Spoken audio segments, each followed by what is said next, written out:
Hello and welcome back to another episode of The Walk and Talk. And it's not just any episode today. Oh no, it's not. It's only the podcast's first birthday. Well, on a technicality, the 1 year anniversary of the podcast launching is actually tomorrow if you're listening to this episode on release day. But this is the nearest little moment together that we're going to have. So we're going to celebrate it together today. Now, also, I would just like to add a little clause to this most wondrous and celebratory occasion and let you guys know that I actually, truth be told, feel really, really ill today. I'm on the struggle bus. I think I had about 3 hours sleep last night. I'm really not very well at all this week. And to be very real with you guys, I think I'm probably going to record this and then go to bed. That's the God's honest truth of the situation. And I only tell you this because I'm definitely going to do my best. But if I start to sound at any point as the recording goes on, like my soul has fallen down a well or I no longer have the energy to form sentences, please don't mistake this for a lack of enthusiasm or joy for the topic or the podcast or indeed our birthday celebrations. It is simply an unhappy accident, a little practical joke from the universe that I feel this rough when I have absolutely zero space in my schedule this week to delay the recording of this podcast in the slightest. If I don't record it today, you're not going to get one. And I can't have that. That simply won't do. Also, how rubbish would it be to mark the 1 year anniversary by just not showing up, by just ghosting you all? But unless you've been hiding under a rock for the past couple of weeks, you probably know that my brand new membership launches this week. In fact, it's Friday today. So I'm recording this coming at you live from the past, obviously, but if you're listening on release day, it's Friday, so the doors will already be open. So if you want to check that out, I will leave a link in the description below, or you can just come and find me on Instagram. I'm at Listen Dog Training, and all of the details for that, I'm sure, will be pinned up over there as well. But anyway, without further ado, let's get into it before the caffeine fully wears off. So I want to talk about something today that I genuinely think is going to completely change, or at the very least challenge slightly, the way you approach your dog's problematic behavior. That's a bold claim, I know, but stay with me. It was inspired in part by a comment that I saw another dog trainer drop on a training demo video on social media. I think it was on Instagram, that was showing how to modify a dog's behavior in pretty much a classic situation that probably affects at least 80% of us as dog owners, right? Which is when your dog goes absolutely crazy and wild and barks and dashes at the front door every time the doorbell rings, every time someone knocks at the door, whatever. Now, I'm sure most of us are very familiar with this scenario, or we have been at some point or another in our dog owning journey, right? But their comment just cemented something that I want us to talk about today, because there is a belief in the dog training world, especially in positive reinforcement spaces, that we should always be trying to change how our dogs feel about things. So if your dog is barking, lunging, reacting, struggling generally with any kind of situation or antecedent, the goal is to change the emotional response so completely that the behavior that they choose as a result of the fact that you've completely changed their emotional response, that behavior just disappears. And so working on how our dogs feel about the situation or the trigger is our first and maybe our only port of call when it comes to behavior change. Now, I don't want to take that idea and just chuck it straight in the bin, because classical conditioning, which is basically a fancy way of saying that we change our dog's inherent emotional response to things, the response that, they don't really like actively choose it, but the one that seems like it chooses them every time they get triggered, it absolutely has its place in behavioral modification, 100%. When we talk about counter conditioning or desensitizing or whatever, this is basically what we're talking about, and it's all good. But I do want to gently, but quite firmly, challenge that idea slightly. And like I said, it's not because emotions don't matter, they absolutely do, but because I think we've unintentionally created a standard that is not only incredibly difficult to achieve for your everyday dog owner, um, but in some cases, biologically, it's completely unrealistic.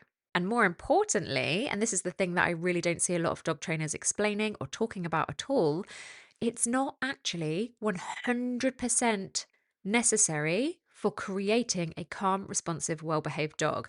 Now, don't cancel me yet. Stay with me, okay? So, essentially, we need to recognize that there are two paths here, um, emotion versus behavior under that emotion. And when we look at behavior change, These are basically the two different paths we can go down. So the first is changing how the dog feels in order to change what they do. And the second is changing what the dog is capable of doing, even when they feel something big, even when they're in the throes of really big feels. And those two things are not the same because a dog can still feel aroused, alert, excited, or even slightly stressed, and yet behave beautifully. That's entirely possible. And whether you're aware of it or not, you've probably watched it in action plenty of times. If you've ever watched the agility at crafts, or you've ever watched any kind of dog bite sports or any high arousal sport, to be honest. But let me give you a real life example, okay? Let's talk about my dog, Albie. So he is 2 years old. He's 50% poodle. So to say that he might just be a little bit neurotic, and I mean that in the kindest way possible, obviously. But look, he's a teenage dog and he's a high intelligence, high activity breed, right? So it's reasonable that he can be highly strung sometimes. Now, Albie used to be reactive to the TV, and I don't just mean a little bit reactive. I mean, when I first put Crufts on the TV, right, when he was like, he must have been 5 or 6 months old, I guess, he nearly broke the TV. He fully lost his mind. He lost his shit. And we very quickly learned that animals on the screen, dogs in particular on TV, especially with sudden movement, basically, for the first time in my life, I had a dog who simply could not cope with that scenario, which is funny, really, because, well, not funny, haha, but ironic, because obviously watching stuff like Crafts and the Doghouse and anything and everything with a dog on the screen is literally my favourite safer activity. But he would lunge, he would bark, he would rush forward, like in a split second. You better believe he was going to find a way to get himself inside that TV in 2 seconds flat. It was like a full body visceral reaction. Now, if you looked at him today, you might say, oh, well, he's pretty well behaved with the TV now. Wow, I can't believe it. But the truth is, if you look really closely, he absolutely still notices. His body still responds. If there is ever an animal on the screen, I can absolutely 100% still see subtle physiological changes. So his breathing will shift. There is a moment of his attention fixating on the TV. His body will stiffen. His nervous system gets activated, but he will stay where he is. And then he might disengage, and then he might look at me because he's learned there will be a reward available if he does. Or he might just carry on watching the TV quietly, or he might just disengage and go back to sleep eventually. So, have I completely changed his emotional response? No, I haven't. But what I have changed is his ability to think inside that arousal. I have grown his cognitive skill set so that even though his arousal is ramping up, it does not mean his brain is going offline. And because he's still got a thinking brain, he is able to stay seated. He can remain still. He can disengage pretty quickly. He can continue to make good decisions. And that is a completely different skill set, completely different. And this is where I think we're sometimes getting it wrong now. I think in this industry, right, we are often selling the idea that the goal with behavioral change is no reaction, no feeling. There's no internal response whatsoever. And so we focus our efforts on changing how the dog feels. And if your dog still feels something, anything, then I guess the training isn't complete. It's not done. But that's not how biology works. And actually, it puts an enormous amount of pressure, in my opinion, on the owners because changing an emotional response to the point where behavior is completely eradicated is not a simple task. That is not quick. And in some cases, it might not even be fully possible for that dog. Um, if we look at some of the research that already exists around inherited fear responses, as just one example to back this up, and there's a fascinating body of research out there if you're interested in going away and Googling and nerding out. But one of probably the more well known examples, I say this, it's well known to me, it's probably not well known at all, but it's a study involving mice. I think it was mice. It might have been rats, but I'm pretty sure it was mice. Where basically an experiment was done on, let's say, mice to show that a traumatic event could essentially alter not only the behavior of the animal who experienced the trauma directly in their lifetime, but also the behavior of their children and even their grandchildren. And when I say grandchildren, I mean grand mice, whatever you call those. So basically, the adult mice were trained to fear a certain smell. It was a smell that was selected as being neutral to the mouse. So, like, there was no prior learning or no, like, already existent negative association with that smell. They had no reason to fear that smell as it was. I feel like it was cherry blossom or something like that. I can't remember. And I can't remember what they did. I've probably buried the memory completely because it would have been something horrible, like pass an electric current through the floor to cause pain to the mouse or something like that. Every time the mice were exposed to the smell, they used an electric current to cause pain to create a learned fear or stress response to that smell as the trigger because the mice came to associate it with pain, right, over and over again.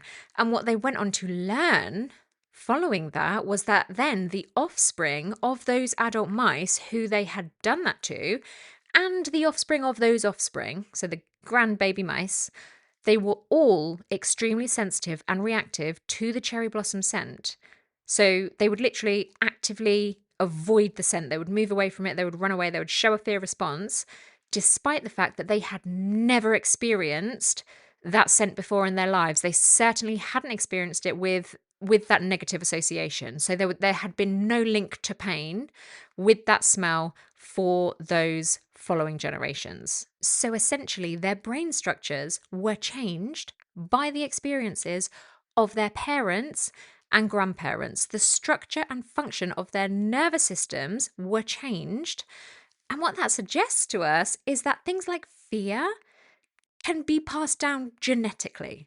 So, what I'm trying to say by that is it's not just surface level, behaviorally learned stuff. It's literally in your dog's DNA, some of it. It's biologically encoded. Now, think about that, moving away from mice in the context of dogs. So, with dogs, we are working with animals who have been selectively bred for generations and generations for specific traits like sensitivity, reactivity, alertness, guarding, chasing. And then we are more often than not, when they come into our pet dog owner homes, expecting to simply train out those responses emotionally when they are no longer convenient to us. And so I think we have to ask honestly, is that always realistic? And on top of the fact that we've been interfering and breeding in these behaviors and these feelings for hundreds of years, if not thousands, from an evolutionary perspective, a lot of the behaviors that we perceive in our pet dog owner homes as problematic to us, we can stick with barking at the door as a really good example, right? They make perfect sense from a natural evolutionary perspective as well. Animals that quickly detect threat, that respond rapidly, that are sensitive to changes in their environment that might signal danger, those are the animals that are more likely to survive. So these emotional systems are not flaws in those animals, they are features, they are deeply ingrained protective mechanisms. And when we try to completely eliminate them, we are often working directly against biology rather than with it. So I think, in light of all that, a more helpful goal for your everyday dog owner would be to turn the volume down. So instead of thinking, I need to change this from a negative emotion to a positive one, A more realistic and often more effective goal is, can I just reduce the intensity? Can we turn the volume from a 10 down to maybe a 6? Because when we lower the intensity, we increase access to the thinking brain. We create space for better decisions. We don't need zero emotion. What we can actually work with in a really powerful and effective way as trainers is just manageable emotion. Which brings me nicely onto the thing that I think is massively undertrained and under-discussed in our industry, and that is that most pet dogs are never actually taught how to operate when they feel something big. They are either protected from triggers entirely, or they are exposed to triggers severely with the hope that they'll just get used to it eventually. Um, but very few are systematically taught, how do I continue to think when I'm activated? How do I stay regulated enough to make good choices? And this is absolutely a trainable skill. So, that said, let's look at some practical ways that you can build this then. So, what we essentially want to do is build cognitive resilience whilst under arousal. And we do that progressively, basically. So, not by throwing the dog into big, overwhelming situations from the get go, but we carefully layer up the challenge as we go. So, first up, you can start to train some known behaviors at just a slightly elevated arousal. So, take behaviors that your dog already knows really well, whatever those are for you. So, maybe like a sit, lay down, maybe they have a place cue, like they go to their bed. Maybe they can give you eye contact on cue. Whatever you've got doesn't really matter. As long as it's easy for your dog, they respond all the time at home. They know it really well. And then begin to practice those when your dog is just slightly more activated than like their baseline. So they're not overwhelmed, but they're just a little bit switched on. So that might be, for example, before you go for a walk, they're a little bit fizzy. Or during a bit of light play, they're a little bit excited. Or just when something mildly interesting is present in the room or something tempting. So you are teaching them by doing this. I can still think here, this is interesting or it's exciting, like I'm feeling that feeling, but I've still got this. I can still respond. I'm still capable. Next, you can reinforce disengagement, not just engagement. So a lot of training, myself included, focuses on engagement, the value of engagement, getting the dog to look at us, to check in. But the real magic is in teaching the dog to just look away from the trigger. It's that moment when they notice something and they choose to disengage from it. Like they've made the right choice. That is a huge cognitive win and it builds autonomy. Now, another thing to look at is building duration into that calm behavior. So it's not just about what the dog does, but it's about how long they can maintain it.